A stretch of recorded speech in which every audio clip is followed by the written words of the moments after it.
Yeah, excited. It hasn't been a long time, but feels like a long time coming, I guess. So you just want to get the first one out of the way, make a good first impression, and just kind of build off that. Has it been difficult to wait? I think it's been like 10 days or something since the trade. Yeah. With the break, it hasn't felt as long, I guess, but it'll be nice to, like I said, get the first one out of the way.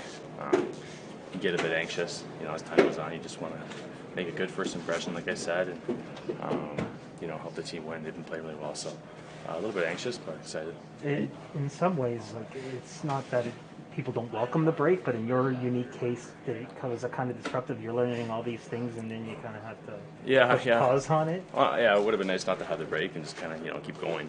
I went to I flew from from Colorado to Toronto and flew back west, so it was a weird time, but the break happened and I'm here now and just excited, I guess. It's kind of crazy that going back to Colorado might be like your second game as a Leaf and already you're back there. Like, what kind of feelings do you have around that? I don't know if it's like as big as a deal as you think. I was only there for a couple months, so it's just definitely a weird time going back right away. I was only there a couple weeks ago, so yeah, it's different, but I think it's just another game for me.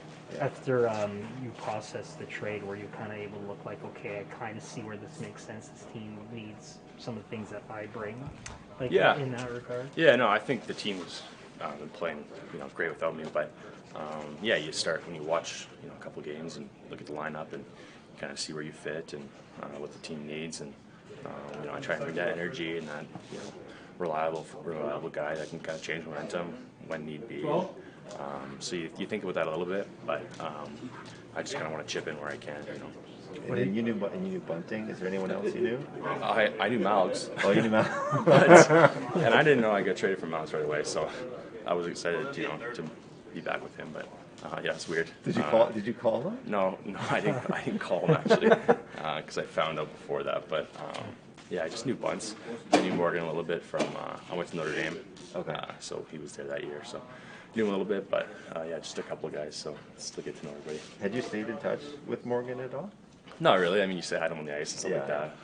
He's a great guy, though, so it wasn't hard, rekindling that with him. Does it kind of help knowing at least a couple of guys? Yeah, I mean, it does for sure. It's not a lot of guys by any means, but Morgan's a big part of this team, and so is Bunce. So to be, have that connection with those guys is it's nice, I guess. What stands out to you in the few practices you had with Pontus Holmberg? Mitch refers to him as a stud player. Kind of no one really knew a lot about him coming in, but he's kind of stabilize that. Yeah, I didn't know a lot about him either, and just watching him the last couple of games, he's a pretty special player. I mean, it's pretty subtle the things that he does out there, but you can tell he's got all the tools and makes great plays out there. He's confident with the puck, and that's all you can ask for a fourth-line guy. You just want to play confident. You don't want to dumb the game down too much.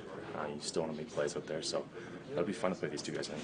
How would you describe the culture and the mood around this team compared to other teams you've been around?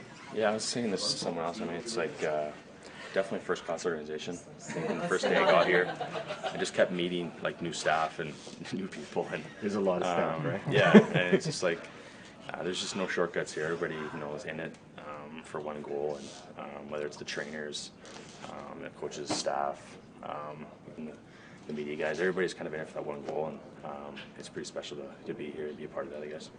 Put pressure on yourself to contribute a little bit offensively. I mean, I know you have a history of doing that in other leagues. Yeah, I think you always want to contribute, whether you're on the first, second, third, fourth line. I don't think it's as expected on the fourth line, but whenever that fourth line can chip in and take a little bit of that weight or stress off the top guys, I think it's huge. So you want to put a bit of pressure on yourself to contribute where you can. I talked to a couple people in New York, and they're saying that you excelled in your little stint with Panarin.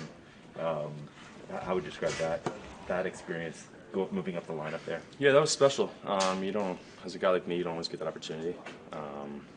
Depending on who you ask, I think it was a good 20, 25 games. I think some people didn't really see the bigger picture of it, but it was exciting. He's a world-class player and does a lot of good things. So for a guy like me to kind of go up there and create space for him, and Ryan Strome was a good player too. So it was a lot of fun kind of playing in that role for the time I did.